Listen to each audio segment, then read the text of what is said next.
اور اس کے نتیجے میں ہم نے دیکھا کہ آج پہلی بار پاکستان کی تمام منتخب سیاسی قیادت جو اس متنازع الیکشن میں منتخب ہوئی تھی ایک چھت تلے بالآخر ہمیں نظر آئی، اور یہ ایک بہرحال اپنے طور پہ ایک بہت بڑا غیر معمولی واقعہ تھا۔ اسی الیکشن کے نتیجے میں حکومتیں بن چکی ہیں، پنجاب اور سندھ میں حکومت بن رہی ہے لیکن کابینہ بننی باقی ہے، اور انہی الیکشنز کے نتیجے میں اور آج اس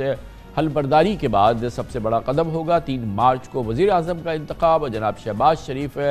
حلف اٹھائیں گے، اس کے بعد وزارت عظمیٰ کا۔ یہ سب اپنی جگہ ہے، مگر اصل بات یہ ہے کہ کیا اس قومی اسمبلی کو استحکام ملے گا، اس قومی اسمبلی کے ذریعے جمہوریت کو استحکام ملے گا، اس قومی اسمبلی کے ذریعے قانون سازی کتنے مستحکم انداز سے آگے بڑھے گی، اور اس قومی اسمبلی سے منتخب ہونے والی حکومت اور وزیر اعظم کتنے مستحکم رہ سکیں گے اور ان کی حکومت کو کتنا قرار ملے گا۔ ان تمام موضوعات پہ بات کرتے ہیں۔ ہمارے ساتھ پاکستان کی ممتاز سینئر جرنلسٹ، نیوز اینالسٹ جناب فہد حسین موجود ہیں۔ بہت بہت شکریہ فہد حسین صاحب۔ یہ بتائیے گا کہ وہ قومی اسمبلی ہے کہ جو کہ اوبویسلی جس کے ذریعے جو حکومت آئی ہے وہ ایک مائنورٹی گورنمنٹ ہے، اور بہت ہی مائنورٹی گورنمنٹ ہے کیونکہ جو اس کے الائز ہیں وہ بھی اس حکومت میں شامل نہیں ہیں، اور اس طرح سے پہلے دن سے یہ ایک بہت ہی کمزور حکومت ہوگی، اور ظاہر ہے کہ اس کے نتیجے میں جو قانون سازی ہوگی وہ بالکل جو حکمراں پارٹی ہے یا وزیر اعظم ہے ان کی مٹھی میں نہیں ہوگی، وہ ایک بہت ہی مشکل عمل ہوگا۔ ہر بار انہیں پیپلز پارٹی کو، ایم کیو ایم وغیرہ کو منانا ہوگا۔ اس لحاظ سے شاید یہ ایک بہت ہی غیر مستحکم حکومت ہو، اور پھر ظاہر ہے کہ جو اس کا نظام قومی اسمبلی کا چلے وہ بھی بہت ہی ایک ہر وقت تلاطم کا شکار رہے۔ شکریہ کامران صاحب، بالکل یہ بات آپ کی درست ہے، اور جو ہم نے اس وقت تک صورتحال دیکھی اور آج کی صورتحال دیکھی اس میں تو متحدہ قومی موومنٹ جو ہے اس کے بھی ابھی معاملات میں کچھ لے دے چل رہی ہے، حالانکہ مجھے لگتا یوں ہے کہ وہ الٹیمیٹلی ان کا کوئی نہ کوئی ڈیل ہو جائے گی اور وہ کابینہ جوائن کر لیں گے۔ لیکن اس کے ساتھ ساتھ جہاں پہ جو بڑے فیصلے اس گورنمنٹ نے کرنے ہیں جس کی بنیاد پر وہ یہ نقادوں کو غلط جو ہے وہ پروو کر سکے کہ نہیں یہ کمزور گورنمنٹ نہیں ہے، اس کے لیے ان کو بڑے فیصلے کرنے پڑیں گے۔ وہ جو بڑے فیصلے ہیں وہ مشکل فیصلے ہیں۔ مشکل فیصلوں کا مطلب ہے کہ انہیں خود بھی کڑوی گولی کھانی پڑے گی اور عوام کو بھی کڑوی گولی کھلانی پڑے گی، جس کا ایک پولیٹیکل جو ہے وہ فال آؤٹ بھی ہوگا، ایک بلو بیک بھی ہوگا۔ تو ظاہر بات ہے جو ایگزیکٹو فیصلے ہیں، جو کابینہ کے فیصلے ہیں، وہ تو شاید کامران صاحب یہ کر بھی لیں شاید، لیکن ایسے فیصلے، ایسی اصلاحات جہاں پہ ایکچول قانون سازی کی ضرورت ہے، وہاں پہ یہ آپ کا جو مشاہدہ ہے، میں سے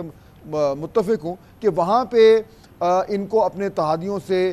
جو ہے کوئی نہ کوئی قیمت ادا کرنی پڑے گی، اور ہر باری جب بھی کوئی اس طرح کی لیجسلیشن ہوگی،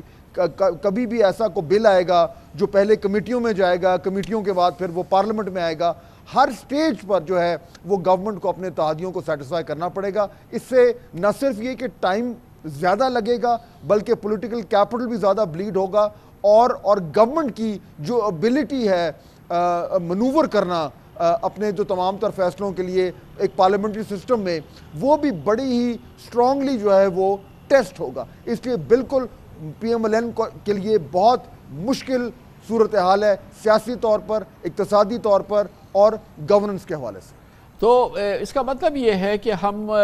جب قانون سازی کا مرحلہ آئے گا اور امپورٹنٹ قانون سازی کا مرحلہ ہوگا تو وہی منظر ہم دیکھ سکیں گے جو ہم پہلے نہیں دیکھ سکتے تھے، جب مقتدر حلقے قانون سازی میں کلیدی کردار ادا کرتے تھے، اور ظاہر ہے کہ اس مخلوط حکومت کے ان تمام جو ایلیمنٹس ہیں ان کو جوڑنا جو ہے یہ شہباز شریف صاحب کے تنہا تو قوت نہیں ہے کہ ان سب کو جوڑ سکیں، یہ تو پھر مقتدر حلقے ہی کیا کریں گے جیسے کہ پہلے ہوتا ہے، اور اس طرح سے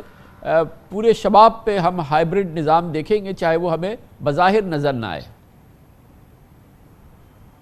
کامران صاحب اس کے دو بڑے اہم پہلو ہیں۔ پہلا تو یہ ہے کہ کولیشن کو انٹیکٹ رکھنا، جو پی ڈی ایم کی جو گورنمنٹ تھی 16 مہینے کی، اس میں اس وقت شہباز شریف صاحب کے لیے جو سب سے بڑا چیلنج تھا، مور دین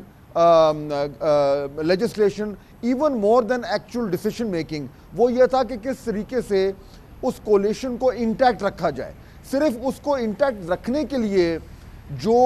پولیٹیکل کاسٹ اس وقت پرائم منسٹر کو پے کرنی پڑی اور ان کی پارٹی کو پے کرنی پڑی، وہ لوگوں سے ڈھکی چھپی نہیں ہے۔ اسی لیے نواز شریف صاحب نے اس بار وزیر اعظم بننے سے انکار کیا ہے، کیونکہ انہیں اچھی طرح معلوم تھا کہ کولیشن گورنمنٹ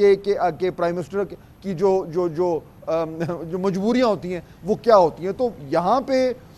وہ ایشو نہیں ہے. میرا خیال ہے کولیشن گورنمنٹ کو خطرہ نہیں ہوگا، لیکن اس کے ساتھ ساتھ جو اس گورنمنٹ نے جو فیصلہ سازی کرنی ہے اور لیجسلیشن کرنی ہے اس میں پرابلم ہوگا. اب کیا اس میں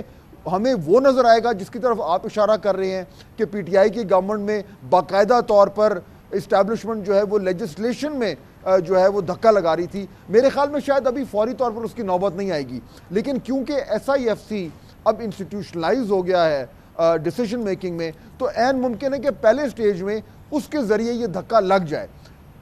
پھر بھی اگر نہ ہوا تو پھر اس کے بعد میرے خیال میں ہائیبرڈ کا ایک کوئی نیا چیلنج ہمارے سامنے آئے گا. کیونکہ ایک بات تو سامنے ہے نا، جو آپ نے بالکل شروع میں بات کی تھی کہ بہت مشکل فیصلے کرنے ہیں. جس دور میں یہ حکومت میدان میں داخل ہو رہی ہے، اس میدان میں ایک تو اس کی بیک پہ کوئی بہت بڑا مینڈیٹ نہیں ہے، کوئی اسٹرانگ مینڈیٹ نہیں ہے، ایک بہت ہی کانٹروورشل الیکشنز ہیں. اس کے نتیجے میں بھی جو ان کی نمبرز ہیں وہ بہت ویک ہیں. اور پھر اس کے بعد جس قسم کی معیشت کے ساتھ یہ داخل ہو رہے ہیں، 22% انٹرسٹ ریٹ ہے، 25% انفلیشن ہے، اس میں عوام کی بے چینی جو ہوگی وہ عیاں ہوگی. اور پھر یہ جب مشکل فیصلے یہاں سے نکلا کریں گے تو پھر جو ایلائز ہے وہ تو اس کے میں ان کے ساتھ کندھا نہیں جوڑیں گے نا. وہ اسی لیے تو علیحدہ بیٹھے کہ وہ بولیں گے آپ جانیں آپ کا کام. بالکل صحیح بات ہے. اور دیکھیے میرے خیال میں گورنمنٹ کے اندر بھی یا پی ایم ایل این کے اندر بھی کسی کو یہ ڈاؤٹ نہیں ہے کہ پہلے سال، 1.5 سال، 2 سال تو بہت ہی مشکل ہیں. کل بلکہ میاں نواز شریف صاحب جب پارلیمنٹری پارٹی کی میٹنگ سے خطاب کر رہے تھے تو انہوں نے تو یہ کہہ بھی دیا تھا کہ بڑے مشکل ہوں گے. وہ مشکل اسی لیے ہوں گے کیونکہ جو پولیٹیکل کیپٹل ایکسپینڈ کرنا پڑے گا پی ایم ایل این کو، جو تھوڑا بہت رہ گیا ہے، بہت آلریڈی ایکسپینڈ ہو گیا ہے، لیکن جو رہ گیا ہے وہ بھی ایکسپینڈ کرنا پڑے گا. اور ظاہر بات ہے جو سب سے بڑا خطرہ ہے کامران صاحب، یا سب سے بڑا جو خدشہ ہے نون لیگ میں، وہ یہ ہے کہ کہیں ایسا نہ ہو کہ وہ 1.5-2 سال انہوں نے تمام مشکل فیصلے کر لیے، اس کا جو پولیٹیکل فال آؤٹ ہے وہ بھی بھگت لیا، اور اس کے بعد کہیں ان کی جو گورنمنٹ ہے وہ ہچکولے نہ کھانا شروع کر دے یا کسی وجہ سے ختم نہ ہو جائے، پھر تو ان کے لیے تباہی مچ جائے گی. اسی لیے وہ چاہ رہے ہیں کہ کسی طریقے سے پیپلز پارٹی اور ایم کیو ایم سے ان کو اونرشپ مل جائے. اور مجھے لگتا یوں ہے کہ یہ 2-3 مہینے کے بعد حتی الامکان کوشش ہوگی کہ پیپلز پارٹی کو کسی طریقے سے اونرشپ دی جائے، اسی وجہ سے کہ تاکہ یہ اگر 5 سال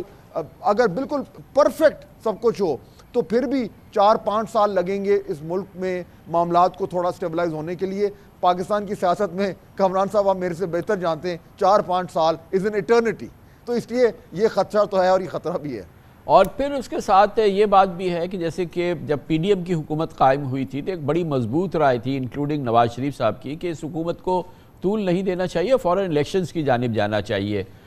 پھر اس وقت بھی شہباز شریف صاحب اور آصف زرداری صاحب کی سوچ پریویل کی، پر اس وقت کی شاید اسٹیبلشمنٹ کی بھی سوچ رہی ہو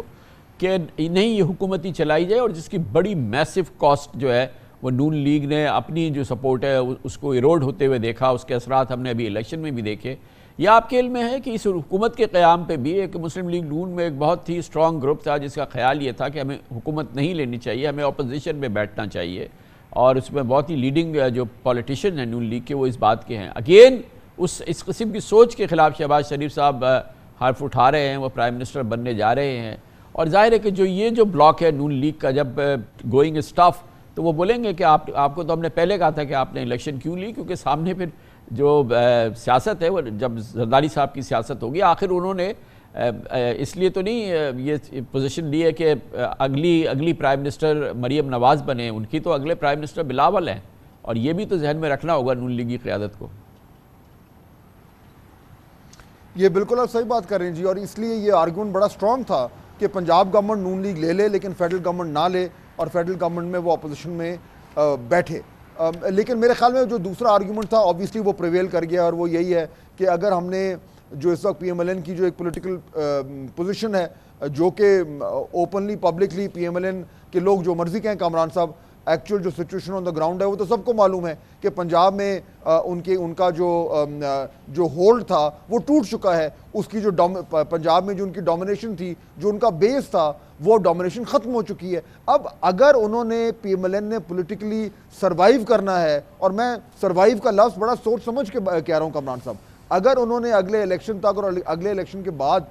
اب پولیٹیکلی پنجاب میں سروائیو کرنا ہے تو انہیں وہاں پہ بہت زیادہ ریڈیکل قسم کے کام کرنے ہیں، دونوں بیانیاں بنانے کے لیے اور ایکچول ڈیلیور کرنے کے لیے. اور اس لیے شاید یہ آرگیومنٹ وہاں پہ پریویل کیا ہے کہ جی یہ کام کرنے کے لیے ہمیں پنجاب میں بھی ایک اسٹرانگ گورنمنٹ چاہیے اور ہمیں اس گورنمنٹ کو فیڈرل گورنمنٹ سے بھی فل سپورٹ چاہیے، تاکہ ہر حوالے سے ہم سرکاری اختیارات کو اور سرکاری وسائل کو استعمال کر کر اپنی جو سیاست ہے اس کو ایک بار پھر ریوائیو کریں. لیٹس سی ایسا ہوتا ہے کہ نہیں. بہت بہت شکریہ. جناب فہد حسین ہمارے ساتھ موجود تھے.